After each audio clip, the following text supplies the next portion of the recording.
Welcome to Bloom and Beyond, the podcast from Bloom Behavior Consulting, where we help parents navigate early intervention with confidence, compassion, and clarity. We're your host. I'm Ramsey McGlamory. And I'm Becca Black, both board-certified behavior analysts and moms who believe every family deserves support that grows with them. Whether your child has a diagnosis or you're simply seeking guidance to better understand their development, you're in the right place. Let's explore the milestones, mindsets, and moments that can help you and your child bloom and beyond. Let's start from the beginning. Take me back to Jackson I guess you started with us at, he was like 18 months, wasn't he? 24 months? So Jackson received his diagnosis one day before his second birthday. Okay.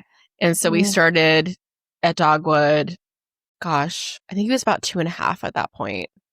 Because we went somewhere else first that wasn't ABA. Because unfortunately, after the diagnosis, I started going down the rabbit hole of ABA and everyone saying how terrible it was. Right. And even though our psychiatrist recommended that as a therapy for him, I said, no way am I doing this. We're doing something else. And so we did that. And I could tell it was not going to move the needle whatsoever. So and I always kind of had Dogwood in the back of my mind because like that was one of the clinics that the psychiatrist recommended. And I remember looking at Dogwood's Instagram and thinking like, everyone here looks so friendly and nice and happy and whatever. We were at the play time, the more like floor time therapy and stuff like that. Because Jackson still wasn't speaking at that point. Like there was his feeding was still terrible, and I just didn't see how this particular place was going to help him with those things. So that's when I reached back out to Dogwood and, it was literally the best decision we could have ever made for him. So, yeah. What made you pursue a diagnosis? What were you saying?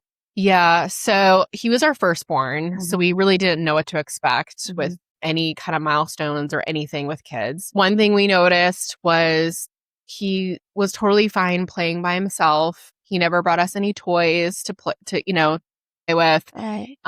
He was just happy like in his room looking at books and just, he was always very quiet. He wasn't talking yet at that point. Yeah. It was just babbling. Yeah. But no, he wasn't really able to like communicate or, he really didn't talk, you know? And so the feeding, yes, that was the big thing. He was just having purees and yogurt. And I still had to feed him as an almost 2-year-old. Like he was not feeding himself. Although at one point he was feeding himself table food, but then that went away. You're like, he used to eat cheese. He used to eat blueberries. Yes. And then all of a sudden it stopped. So what happened was I let his pediatrician know this was what was happening with the feeding. And she was like, I remember like we were on the phone and I'll never forget this. And she was like, oh my God, what are you making for dinner tonight? And I told her I was making chicken divan and she goes, that's perfect because it's like cheesy. It's like, the broccoli is soft and whatever, like the sauce, that's a great thing. Feed him that tonight with you guys while you're eating dinner. And I was like, okay. So I did that. And the tantrum that was had was an absolute, oh my God, like it was like I was feeding him dirt or something. You know what I mean? Like it was so traumatic for him. So and then for you, yes. Yeah. No, it was terrible. So then we talked to the pediatric nutritionist and tried to figure out, okay, ways to try to get him to actually eat the food. It was still, I filmed on my phone this one tantrum that he had, and then he was screaming, just walking around the room, just absolutely having the hardest time over food, right? And so then at that point, we were like, okay, everything is kind of lining up here. And, they gave us the screening at 18 months for autism. Yes. Yeah. Right. I don't know what it's called, but we kind of, Ryan and I, when we look back on it now, we kind of like maybe weren't as truthful as we should have been, because I think we just didn't want to believe that there was anything, I don't want to say wrong, but just that he wasn't progressing the way he should or whatever. So anyway, like I said, after all that food stuff, that's when we decided like, okay, maybe we should try to get the diagnosis. I remember coming to your apartment and because I was like, let me put eyes on this feeding thing. Show me how you feed him. It was so particular on how you were allowed to, which food he had to do first. You're like, it has to be in this order. He always eats this color first, or and I have to feed. I mean, it was the rituals that he had, Very with the rigid. food. And I could tell it was traumatizing for you, because you're like, this is his playlist that he listens to when you have to, I think it was like Prince. No, it was like Elton John. Elton He John. loved Elton John. Yes. I think he liked the Beatles too. I don't know, Yes. but yeah, very like, Yes. there were certain songs that were like, he loved. To play this music. And, when he's done, this is how he shows it. But even the sight of a bowl, he would start to whine. Yeah. He would just, it was a trigger for him. He was uncomfortable. Yeah. That was one of the things at the very beginning that stood out to me, of, aside from just the communication delays, but just the rigidity with the feeding. Well, yeah, not only that too, though, after we started at Dogwood, one of the things that you had me do with him, because I remember telling you at one point that like after I picked him up one day, I had to stop and get gas. Yes. And he lost his mind in the back seat. It was like, I mean, horrible. So I remember you telling me like, you gotta keep doing it, just so he understands. Routine. And that was the other thing too, that like we learned going through ABA, is like, I would have to tell him like, first we're doing this, then we're doing this. And I think that helped, that he knew like, okay, we're doing this, but this comes after. So Totally. we're going to be okay. I love that strategy. Yeah. Yeah. I mean, I tell myself that. I mean, yeah, I think anyone could benefit from that. Yeah. Did you feel like the diagnosis process was hard? Like, did you have to wait a long time? Was the process itself traumatizing, or did you have a great... I don't really feel like, okay, so I hear, because I'm on a lot of like mom groups on Facebook, and there's, I do see a lot that people are having to wait like a year and things like that. We didn't have to wait hardly, I feel like, long at all, at least not from what I remember. Through insurance, or did you pay private? Remember? Do we go through what? Insurance, or did you do private pay? Well, the psychiatrist didn't accept insurance. Okay. So it was private pay. Yeah. Which again, it's the whole process. It's expensive. Yes. So that's also a barrier for some people too, So yeah, we did the psychiatrist evaluation. But before we did that, I don't know, I'm trying to remember like the sequence of events. I feel like we went to like, because this was during COVID too, right? Yes. So yeah. And I had just had Aria, our second born. I remember like Ryan had to take Jackson to like Showa, because first we had to like make sure that he could actually hear. Right. So they had to do a hearing test, which was very traumatic for him. I mean, he was screaming, like Ryan had to hold him down. It was not a good situation. So that happened. And then there was like another thing that Ryan took him to, that like there was I guess the therapist there just was playing with him. And, I don't really, that whole part I don't really remember, because again, I had a newborn. It was COVID. Oh my gosh. I just feel like, I might have like just blocked a lot of that out. But I do remember Ryan having to take him to different places first. And then we had to go to the psychiatrist. I believe that's kind of how it worked. But then when we finally got the diagnosis, she called. And like I said, it was like the day before his second birthday. She called and she told us, and I just remember like just sobbing on the phone, because it's like, what do we do? Like, what does that mean for him and his life? And like, what's going to happen to him when Ryan and I are no longer here on the planet? Like, you think about all these things that you wouldn't normally think about with your like neurotypical child, right? And from what I've heard, you're grieving that. You have to. Oh my God. The picture that you had. Yeah. No, totally. Like I was in mourning for a long time. And I know that probably sounds bad, but I think it's okay for like, I think parents need to like know that it's okay to have those feelings, because those are super valid to feel that way. Exactly. Yeah. And that's one of the reasons why I wanted to bring moms like you on the podcast, is to validate those type of things. Like, you're not a bad mom. No. If you are actually grieving this process, and if it makes you depressed for a while, and you have to go through this process, that's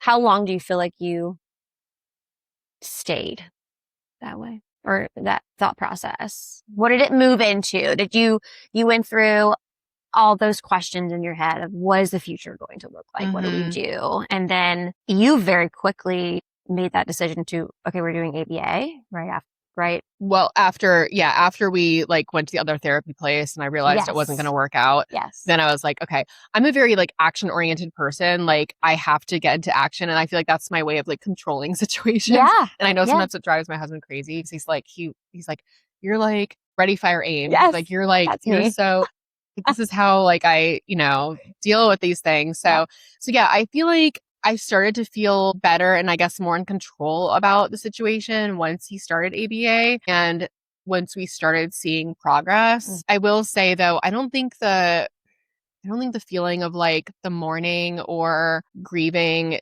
ever really goes away because his life is going to look differently than we hoped, I guess. But I think I also just kind of like I don't let myself think about it because I feel like if I think about it too much, it's just going to make me like upset. But also at the same time, I feel like the growth that he has had in the last 5 years has been like amazing. Like he's doing things I never thought he would ever do. So I have to remind myself about that when I start thinking like, what's it going to look like when he's like, 18 or, older? Is he going to have a job? Like, is he going to be able to live on his own? Like, I just have to like remind myself that like he's surprised us in so many different ways that like, for parents who just got the diagnosis, I guess like my advice would be just to like, I feel like it does get better. It just might not go the way that you thought it would go when you first had the child, when the child was born or whatever. So you have all these like hopes and dreams and like, you kind of envision their life. And envisioned your parenting. Yeah. To change everything. Yeah. Parenting is hard enough. Oh my God. I mean, I have children. I mean, I've been working with children for forever and I still sometimes look at Drew. I'm like, I don't know what to do about this. Yeah. And then you add on an extra component of, now there's a very specific way to work with this type of brain and what they need. And that's just a whole nother layer. Yeah. Yeah. And we're, as parents, we're only human too. So it's okay to get frustrated and, things like that. But like, but yeah, definitely it's different than just having like the typical child, I guess. Can you speak to, if you remember when you got the diagnosis, the rabbit hole that you went down with ABA? Did you know about ABA beforehand? No, we knew nothing about autism. I mean, I had heard about it and I just feel like in the world and in the media or however you want to like say it, autism is always seen as like this horrible, scary thing that you don't want that you don't want your children now, especially with other things we're hearing out there. It's even more so, which is really, really unfortunate. It makes me very ragey. Yeah, we didn't know anything about autism before Jackson. I had no idea what ABA was, any of that. And honestly, when we got the diagnosis, our psychiatrist, and we still see her, we really like her a lot. But I kind of felt like it was, when you have a baby, they're like, here you go, good luck. Yeah, and that's kind of how I felt a little bit. Like, she wrote up all the, this huge document of all the things that she tested them on and everything like that. And then it was pretty much like, okay, here are some ABA clinics I recommend and good luck. And that was kind of it. So we're kind of like, okay, what do we do here? So so the rabbit hole I went down was like, she sent us a bunch of different clinics here in the Atlanta area. I immediately started researching and then I started seeing like all these Facebook groups and all these moms being like, ABA is abuse. It's like dog training, all these things. And I was like, oh my God, I am not doing that. That sounds horrible. So, so I found this other place that it seemed like more of like a gentle kind of therapy, I guess. Like, like I said, like it was a lot of floor time. I don't know, there were a lot of like swings and stuff and, I guess sensory things. And, we went there for a few weeks and we can only do it like twice a week for 30 minutes each time. Okay. They did not accept insurance and it was crazy expensive. I was like, I didn't think it was doing anything. It was almost like when you're learning a foreign language, like taking one class for an hour a week, you're not going to learn the language. You have to actually immerse yourself in it and speak it constantly to really learn it. Yeah. And that's just kind of how I felt like what was happening with Jackson and that particular place when we went to first. With kids that I work with that have gone through ABA that just have some other therapies, they might just have OT or Mm-hmm. they might just have speech. And they always say, I didn't feel like it was enough. It maybe have little baby small progressions Yeah. over time, but pedal to the metal is when we started full-time Oh, ABA. no, totally. I mean, even when Jackson was in ABA, we did do some speech. I feel like even that was like, it was like 30 minutes one time a week. And I'm like, what is even, I feel like he learned more going to ABA for his speech than having a separate person come in and do it with him. And the Right. feeding too. I mean, I know like Lindsay, Yeah. she really got him to start eating You on his did? own. It was amazing. So yeah, I mean, yeah, that's, I guess. Yeah. What made you decide, okay, I'm going to give it a try? You looked at Dogwood online. You said, okay, these people look nice. Did you tour? Oh, I guess it was COVID. Could you tour? We didn't really tour. We actually did go and have like an in-person meeting, but like I don't remember actually getting a tour of the building, which I was fine with. Like, I mean, I trusted Dogwood. I mean, honestly, it was like the best decision we could have made. And I think I will say a lot of it depends on the therapist for sure. I mean, like probably not a lot of it, all of it maybe, and I think we really lucked out with everyone that we worked with at Dogwood. I really believe that. And the company too, because I like to say, I never will say that ABA cannot be abusive because it can. And there are still clinics out there that just aren't ethically sound. And they call it like old school ABA, which is not compassion focused and it's not child led, which for me, Dogwood was the first company that I came to that taught that way. And if you don't have a company that teaches that way and doesn't hold their BCBA to those standards, and then the BCBA doesn't teach the technician those standards, that's where you get the abuse. Yeah, I'm sure it does. Right? Yeah. And so it makes sense why you have this rabbit hole. And so many parents I've heard, they get a diagnosis and then they're pushed off this cliff. Yeah. Just like you said. Yeah. Good luck. Yeah. You might need speech, OT, PT, and ABA. Not really sure, but just go give it a try. Right. Yeah. And see what fits. Which is one of the reasons why I made the playbook, which we can like go back into later, but because that just seems like awful. I mean, when you're left to your own devices to find something out, there's so much on the internet. I know. You don't know. No, you don't. Right. You don't know who to trust. Like it's. And even I think from the parents, you didn't know much about autism at all. You hadn't ever heard of ABA. Even if you go and tour a clinic, you don't know what to look for. Yeah. You don't really, you're just like, okay, I was told to come here. I guess this looks good. Yeah. What am I looking for? Yeah. What red flags are there? Yeah. Yeah. It's definitely a lot for sure. I'm glad we're over that. Yeah. So he started that Dogwood. I was your BCBN. We hit the feeding hard from the beginning. He wasn't full time. I think we started at 32 hours. Yeah. I don't know why I remember this from him. Had like 100 clients. He's just so special to me. He was one of my very first babies that I considered a baby. Yeah. He was one of the youngest kids that I'd ever treated. And that just, it hit differently. Yeah. I guess. And well, you saw him from the very beginning. Yes. To now. Yes. When I saw him, he would run in circles around a table. Yes. He would sing and he'd pat his belly. Yep. And that was what he did most of the day. Yeah. We worked on those very slowly, worked on changing the feeding routines, but we cried a lot. Yeah. We were very upset a lot of the time. And to think of his personality now and how he's just the most jolly, I know, just social butterfly. Yeah. I don't know if you knew this. I think I told you this, but he had a nickname at the clinic of the mayor. That is so true. And it just warms my heart to think that was just not him when he started. It wasn't what he was displaying, but it was him inside. Right. And with the right type of ABA, we were able to bring that out. Yeah. And work on what was keeping him from being happy. Yeah. And just thriving in life. Yeah. So you graduated from ABA recently. So you stayed in mostly full time, like 5 days a week, same clinic. And then when did that transition happen? That was last year? It was in 2024. Okay. Yeah. Dogwood ages out at 6 and he's an October birthday. He graduated and then we went to kindergarten. Okay. Yeah. Okay. But we, were able to have his tech go with him for the first half of the year just to kind of help that transition. Yeah. And I think that really, Private kindergarten. Is he in first now? yeah, Wow. I know. Okay.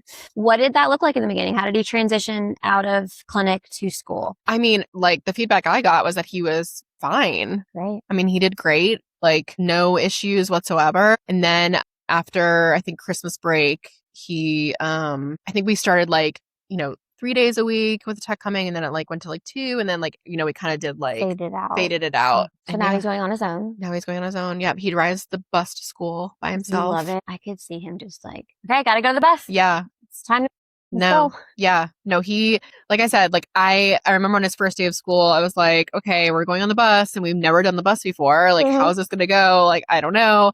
And of course I have all this anxiety, and like Ryan's like, he'll be fine. Like, whatever.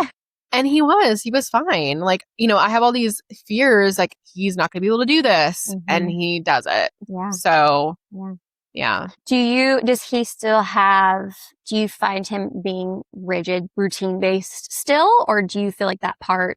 No, I feel like that more part flexible is now? I think we're a lot more flexible. Okay. Yeah. I mean, it's amazing. Like if we have any kind of like, I wouldn't even call them tantrums. It's more of just him being frustrated. He just like quickly, turns it around, which I feel like the feedback that we got from you guys when he was there, maybe not in the very beginning, but like as time went on in ABA, I feel like if he did have a tantrum or something, he was able to just quickly, it didn't last for like hours or anything like that. Like he was never like that. Nope. It was just, he was able to. I vividly remember him sitting in a little cube chair in his Bumblebee. And I think we were potty training at the time. Gosh. And that was one of his rigidities about which bathroom he would go in. It took so long. We had to fade so systematically where I think he was like wearing a diaper, sitting on the potty. And that's the only way we'd get him to pee, sitting. And then we cut a hole in the diaper and had to do it that way. And everything it had to be very careful how we faded out. He was easily spooked. That's why. Yeah. No, I mean, oh my God, everything you guys did. It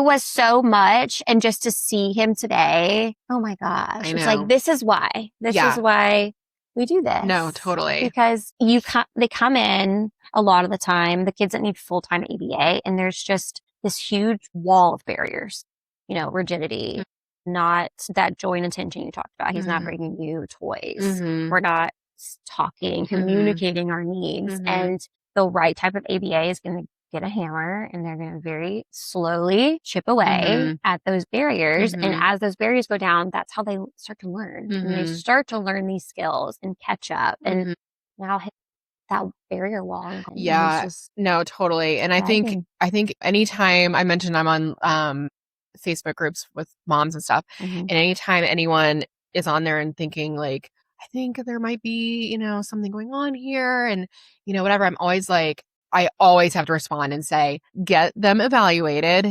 If they get the diagnosis, like early intervention is key. Like you have to start early because that's when their brain is like most malleable, and like that is going to really help them. Totally. And I guess my whole thing, one of the many reasons why we did ABA was because, unfortunately this world is not going to bend to him if he's a little bit different. And we were like, okay, we need to like do something that's going to help him,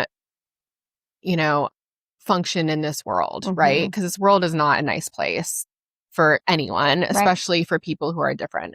And I'm very like grateful that there's this like kindness movement out right now that like there's more acceptance, there's more, inclusion. I think that's just so important. Yeah. But yeah, again, I just, we kind of really wanted to give him the best shot possible, when he is out on his own in the world and we're no longer here. So I think that was really one of the biggest reasons why we did ABA because, I think your comment about the car where, you would pick him up from school from ABA and you'd go right to your apartment and you stopped. You're like, I have to get gas. He was a little over 2 years old, 2.5.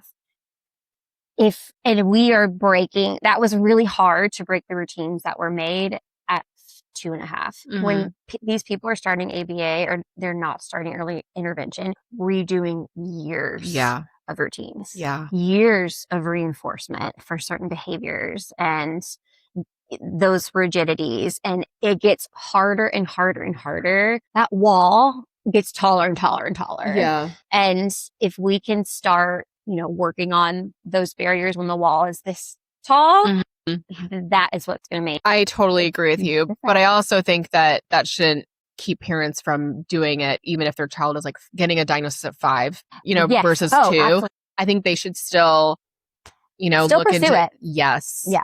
Yeah. Right. A little bit of good ABA or late good ABA is better than no ABA. Yeah. I like to say, if it's the right type of ABA. Yeah. So I created this playbook, but you were one of the people that helped me write it, give me feedback on, in mom, a parent, as with what you went through, what would you want to know in that moment? And it really helped me target what I was wanting to put in that book and what information was really important to you. What do you feel like would have been different for you if that psychiatrist would have said, here's your diagnosis, here's all this information, here's also a playbook that has these things listed? Specifically, do you think would have been the most helpful part of that? And what do you think anything would have changed about how you go about things, or gosh, would it have been helpful for somebody to? I mean, the playbook itself would have been so helpful. Like I think about, when you're pregnant or even after you have the baby, there are these books that kind of like lead you through each trimester, each year after you have the baby, and like what should be happening, with your body and with the baby after it's born and things like that. And like, I had those books when I was pregnant and after the kids were born, and those were like super helpful because I had never gone through any of this before, right? And same thing with receiving an autism diagnosis. We had never been through this. We knew nothing about it. We knew, literally nothing, right? And our resource was the internet and like social media and stuff. And like that's not always the best factual thing, right? A lot of opinions, right? No, totally.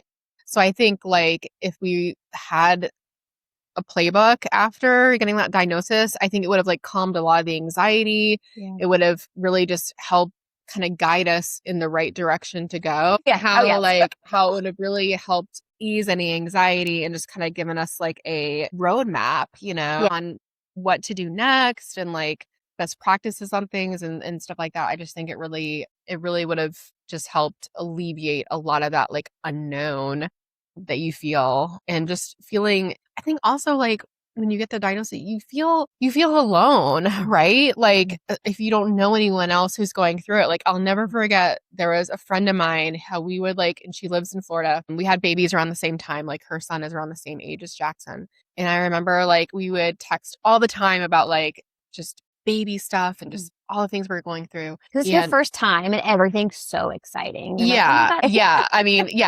texting like constantly every day. And then I remember like her telling me that her son, he would not leave her alone because like he just kept like, what did he keep doing? He kept saying something to her. Like, I don't know if it was like, I love you, not I love you, but just something like he just kept, doing that. Right. And I said to her, I go, not to be like whatever, but you should, this is before Jackson was talking. I was like, you should just be happy that he's talking. And I like never heard from her again after that. Like not as, sometimes I do, but not in the frequency as before. And I was like, okay, well, now I really feel, you know what I mean? It just kind of felt like. I think it's such a valid thing for you to say though. Oh yeah. That year, if you're going to stop talking to me about that, bye. I know. Yeah, it was, I kind of couldn't believe it. Yeah. I was like, okay, like, you have a friend who's obviously going through it and you're just going to like decide this is going to be too awkward and difficult. Right. Like, I don't, like, instead of trying to understand, like, it was kind of like, I'm just going to like, set that relationship off. Yeah. So yeah, I just feel like a lot of times when you get the diagnosis, you can feel very alone And, yeah, I think it's important to like make friends with parents who are going through it too. So you can kind of commiserate together. Yeah. And also just, I found out about different schools for Jackson, like through other moms and stuff like that. Like it's just, there's a whole community out there that you can reach out to and feel like you're getting support. And understand that different type of parenting, that the wins are different. Mm-hmm. And they might be smaller, then we celebrate them together Yeah. because we understand what that's like. Right. And if somebody's listening to the podcast right now or watching on YouTube or video and they are going through that, we're like, oh my God, I just got this diagnosis. I have no friends that are doing anything similar. What would you? I think there's a lot of resources. I hate to use social media, but there are a lot of Instagram accounts of moms that do have children on the spectrum. And I think it's important to follow those and like just kind of see what they're going through and like realize that you actually, even though they might not live in your neighborhood, they are out there and they are actually very supportive, even like virtually. I feel like, there is a community out there. I know there's also like a local Georgia Facebook group as well that I've gone to for like if I need resources on things like swimming lessons or haircuts or things like that. Right. There are resources out there. Also, you will meet other parents whose children are on the spectrum because, like, let's be honest, it's 1 in 30 now, maybe that they're saying. I think it's even more than that. Oh, yeah. So, like, they are out there. For sure. You just have to find them, Right. And I agree about the social media thing. I mean, you have to take a lot of the information with a grain of salt. But once you find your community, you don't have to listen to what they say as far as like advice. Right. But when you're feeling alone, like nobody understands and you actually do a deep dive into autism parents, there's so much out there that not only is good information on maybe explaining why certain things are happening, but they're saying, hey, this happened today. I feel this way. And you're like, oh, that's me. That literally happened to me today. I mean, one of my favorite accounts that I follow is Channing's Joy. And they're like she created it as a nonprofit because her son, his name is Channing. Her name is Lauren Flack. So she has her own account and then she has Channing's Joy as well. And she just posted the other day, her son is 10, like I said, his name's Channing. And I guess he just said mommy for the first time ever at 10 years old. Wow. I mean, yeah. So I'm getting like emotional, but it's just. It put things in perspective. Hazel's 3 and she's in that stage where she just never wants to leave my side. I feel like she's constantly like, mommy, mommy, mommy. And I one day joked that I should take data on how many times and something like that puts it in perspective of like, I'm so lucky. No, totally. I mean, it's funny because like for a while we weren't sure if Jackson was going to speak. I was like, God, I really just want to hear him like say mommy or like I love you or whatever. And now the kid doesn't shut up. And sometimes I'm like, oh my God, like what did I wish for? But then again, we're very lucky that he is who he is and he is able to communicate and stuff. But yeah, it's just that was her account. I really like her account a lot as far as like one to like follow for parents that have kids on the spectrum because I just think she's very positive and like shows like all his milestones and stuff. I just think it's really important to like see the positive side of the strength side of it. Right. Yeah, totally. Was there anything from the behavior side of the ABA that you went through with him that stuck with you as far as what like like what you do before?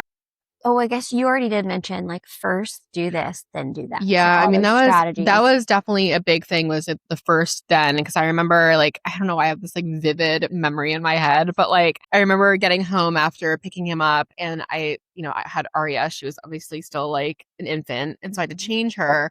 And he was very like he wanted something. I don't know what it was. Probably he wanted to eat because that's all that kid wanted to do. And he's still like that. But like I remember like telling him like, Jackson, first I have to change Arya, then we can do whatever. And I think that really helped, right? Like it just did. And then not only that too, also just even I do it even now, like letting him know what's going to happen, like before it happens. I mean, I will tell him like he had his like well checkup last week or yesterday at his doctor. And so like on Monday, I was like, hey, on Wednesday, we're going to go see Dr. Brill. And, then on Friday, you're getting your haircut. I like constantly just kind of remind him, like, these are the things that we're going to be doing. Yeah. And I don't think he needs it so much now because he really isn't having any issues with changes in routine. But I think that just really helps. And I've also used those tools with our 2 younger kids. Oh, yeah. So, I use it I mean, it all the really, time.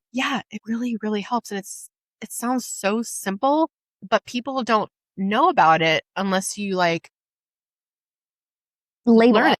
Yeah, like label this is a thing if to try, and they're like, oh well, that's such a simple strategy, like you said. I think anybody would benefit from getting a heads up before something different Oh is my God. happening. We're all creatures of habit, Yes. I don't like surprises at all. Yeah. And so if before I got a call from an angry parent, or if we could get heads up on these things that may not be super comfortable for us, Mhm. that'd be awesome. Yeah. And so especially when you have a brain that's even more so cued into thriving on routine and Mhm. consistency, Mhm. that is so helpful. Yeah. To just say, hey, don't forget, you're not going to have the same routine today. Yeah.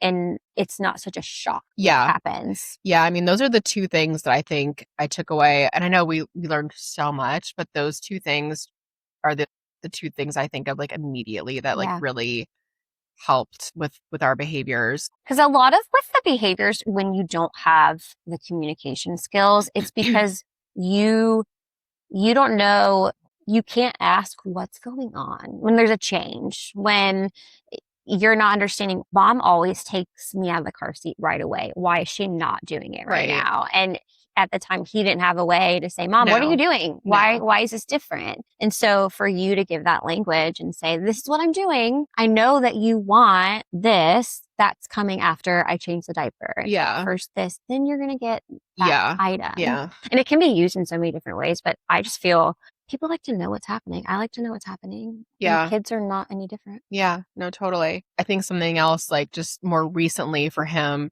that he's learned from one of his last texts was like, say if he starts whining or like starting to have a tantrum or something like that, like, or maybe isn't doing something that we would prefer him to do, we'll ask him like, are you making a good choice? Like that is something that you can say without like, making it right. And he'll always say like, no. And I'm like, yeah. So, I mean, he knows, but yeah, that's something else that like we say a lot of times around here is like, are we making a good choice? Right. So I like that. I think there's not just an autonomy, but just a part of that that's almost like dignity, instead of saying like, hey, stop doing that.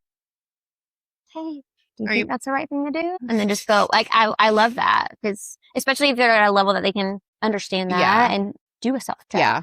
Oh gosh, you're right. Yeah. Whoopsie. Yeah, totally. So he's starting a new school in August. He is. Yes. I'm so excited. Yeah. That was a process.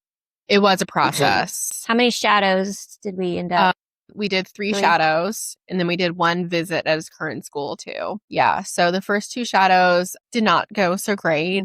After his second one, admissions person called and kind of told us everything, all these things that he had done. He was being disruptive. He wanted to pull the fire alarm. I know. I guess like at one point the other kids in the class were doing testing. So they had laptop, and he was very upset. He didn't have a laptop with a login. So apparently he took it. He took one of the laptops and acted like he was going to try to break it over his knee, which I was like, he's never been violent or anything. So, and it was so funny because she told us all these things, and like, literally the day before we had his IEP meeting with his 2 teachers at his school, his current school, and they told us verbatim, like, and he has 20 kids in his class. They told us verbatim, like, he is the least of our worries. Like, if he was having these behaviors, I'd be getting calls every day, right? And I never, the only time I'd get a call was if they were doing math and he didn't want to do it. His teacher would call me like, and I maybe got 2 of those calls. That was it.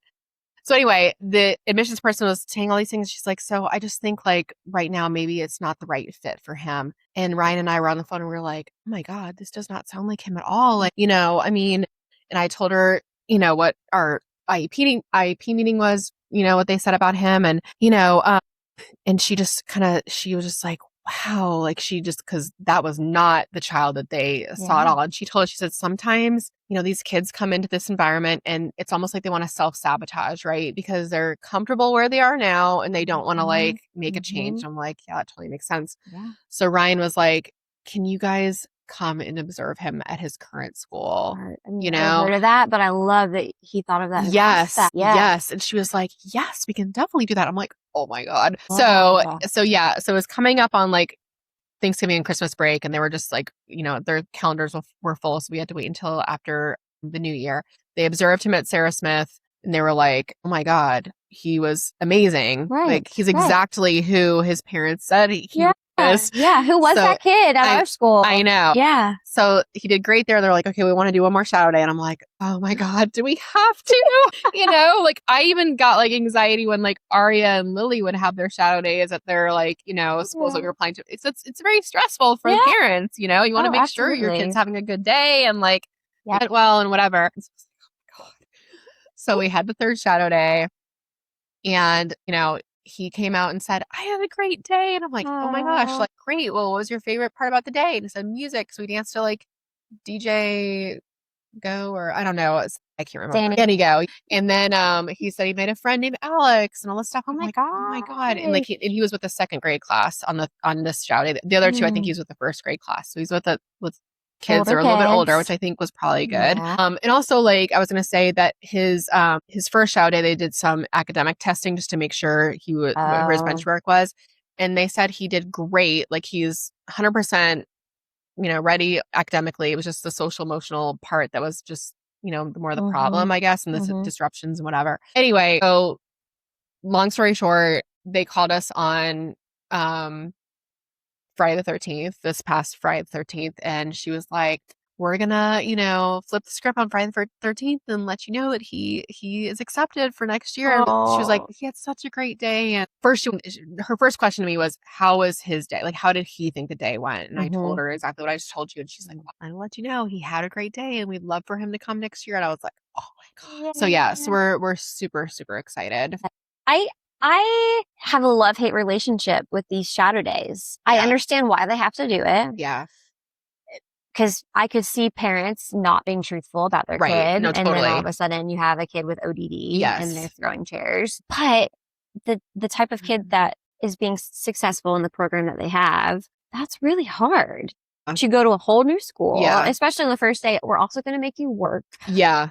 You don't know where you are. You don't have your friends. You're out of your routine. Judging who they are based on that. But I love that they kept giving it a try. Same. And that third day, he was like, okay, I know where I am. I've been here before. Yeah. Now he's regulated. Yeah. He's more comfortable and he can show his true self. No, just in like fight mode. You know? Yeah, no, totally. I totally agree with you. Like I have a love-hate relationship with the shout days too, because like you said, you don't want them just to take anyone and then have all these kids with like all this disruptive behavior and like, or other behavior, like aggression, you know, things like that. Like I don't want Jackson going somewhere, and I'm sure other parents would agree about that too. So I do appreciate that they do that and that they, you know, gave us that feedback after the second one, because if that's who he was, then we'd be like, yeah, okay, I understand. But, you know, obviously he's not like that. Right. I forgot where I was going with that. I guess just like, I appreciate also like how willing they were to work with us on it too.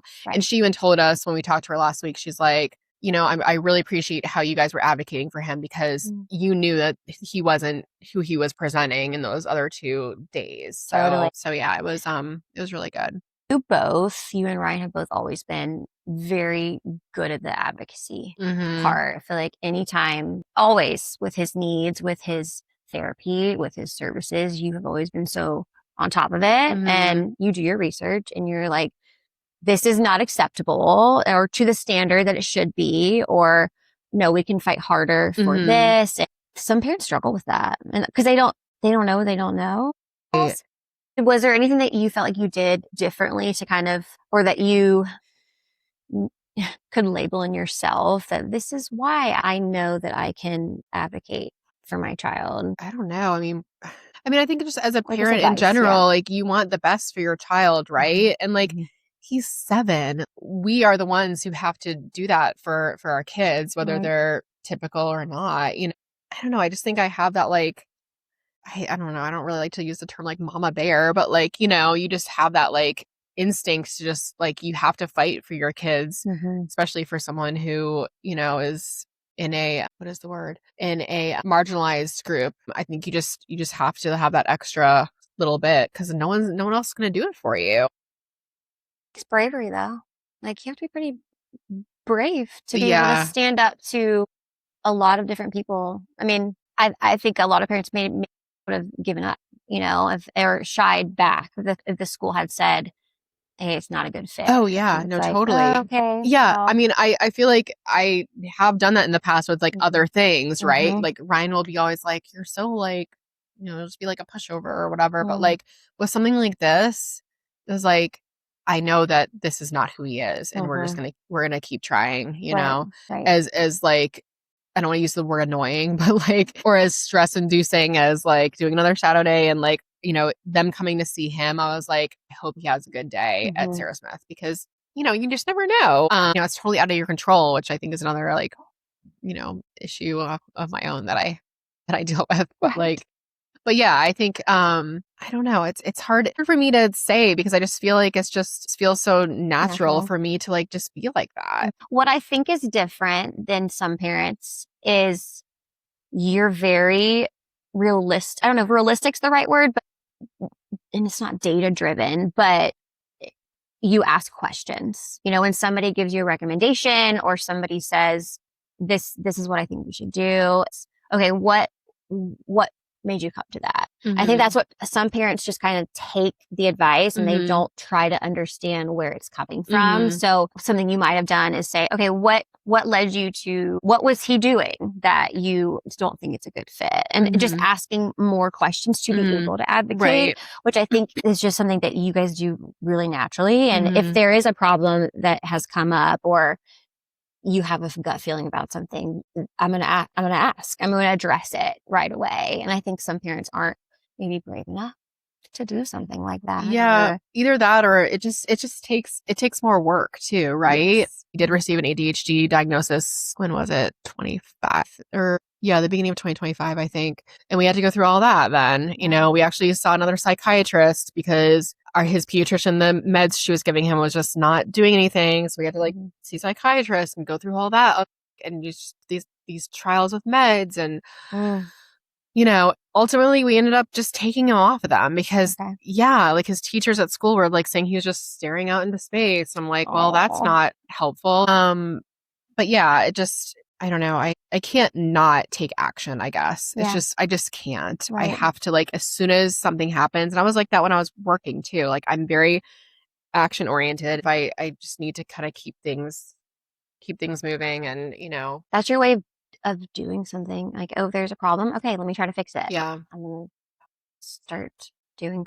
If there's an issue, just have the bravery to address it. Ask questions. There's nothing wrong with asking questions. No, totally. And asking for more information. Yeah. And taking the time. Yeah, like for example, yesterday when we were at the pediatrician's, he had to get his hearing and vision tested. So our pediatrician came back and she was like, I think I might want him to go to an eye doctor because on one of his eyes, he was like, I don't know, 20/40 or something like that. She's like, I wouldn't be so concerned if it was only one, but I'm just like a little concerned. So I want you to go get them checked out. And I go, can we redo it? Because just knowing who he is, I'm guessing, because I wasn't in the room with him when he did the testing, I'm guessing that it maybe just didn't go as well as we thought it should because of who he is. Yeah.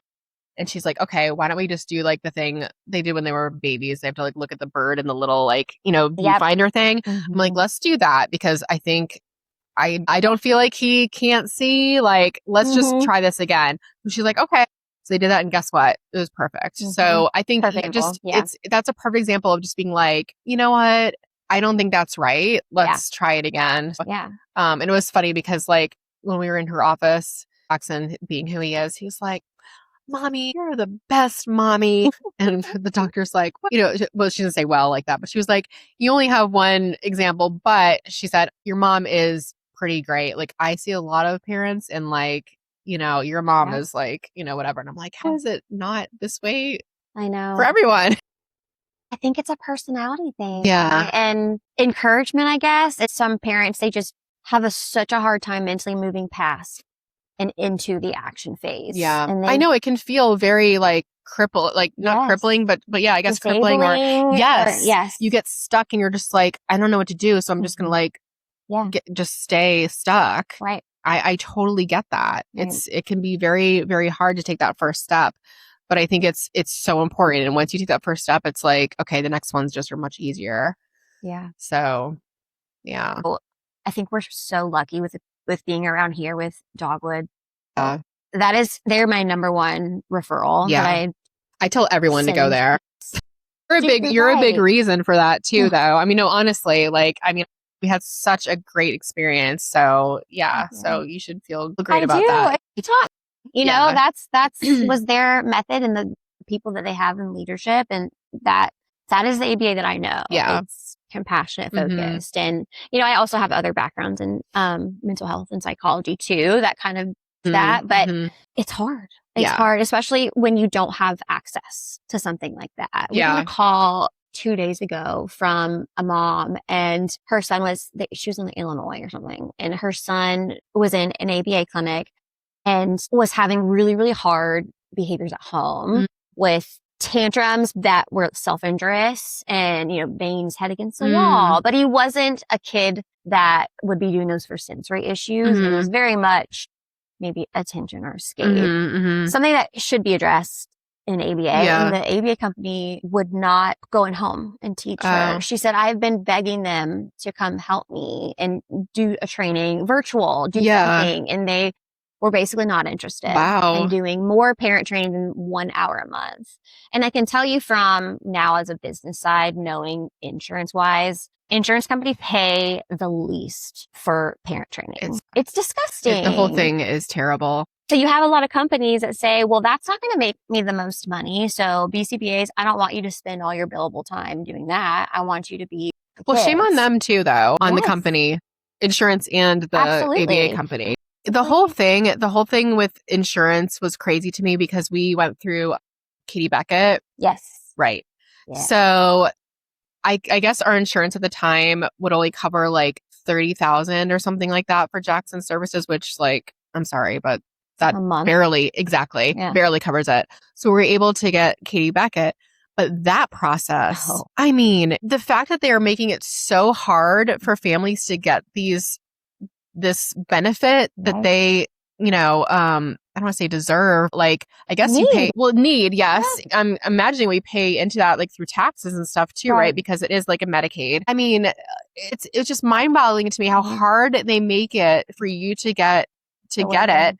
And it's like, I can't imagine there really being any fraud involved with that, because it's not like they're paying us the money, right? Yeah. They're paying it directly to the provider. So it's like, where is the, like, you know, make it make sense, right? Yeah. So we had to hire someone. We hired Debbie Dobbs, who's amazing. I will recommend her to everyone.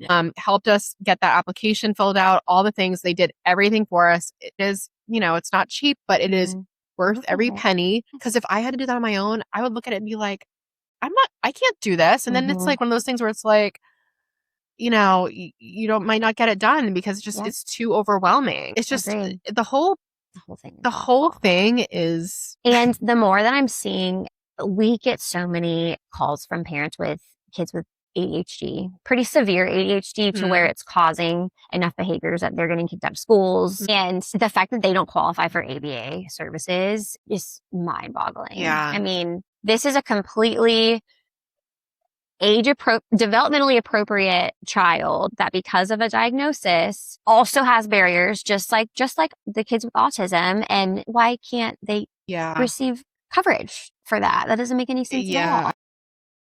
And I hadn't realized that because I never saw ADHD children unless there was a dual diagnosis, which I am also seeing happening a ton as my population of kids that I've worked with in early intervention are getting older, like Jackson, and a lot of them are starting to get diagnosed with ADHD. Well, I think that's pretty common, right? Like autism and ADHD, it kind of is, you know, because their brains are just going so fast. At least that's kind of what I heard from our other psychiatrists that we visited for his ADHD stuff. Like, at one point I asked her, I was like, I feel like he yells all the time. Like his not like not yelling, but like his volume for when he's just talking to you is so much higher. And she's like, well, that's because like they have so much going on in their brain that they have to like talk over it. So like they kind of are doing it to talk over what's going on in their head. I'm like, oh, that actually makes sense, right? I know you remember this, but every night that's how he fell asleep by kicking his crib. Oh my God. I remember that driving you crazy. Yes. And I wonder if that's like part of it too, right? I could see that being a kind of both, like sensory seeking, but also on both ends, like seeing on the autism side and the ADHD side. Yeah, I know. Just running it off. Off the battery before bed. I'll never forget that. Like, do I put a pad? I know. Yeah, I remember that. Yeah, I was like, we're gonna just pad his entire like crib. I don't think we actually ended up doing that, or maybe we did. I don't remember. But that's just like such a blur. That having a new baby. Oh my God. Wow, what a time. Yeah, what a time. I know. Is he in any other therapies right now, or is he just school? No, cruising. Just school. Cool. Yeah. I mean, it's amazing. Like, I mean, I have to tell anyone who is like on the fence about ABA, and like you said, it does matter where they go. It does matter the therapist, but like if anyone is in the Atlanta area, I'm like Dogwood, 100%.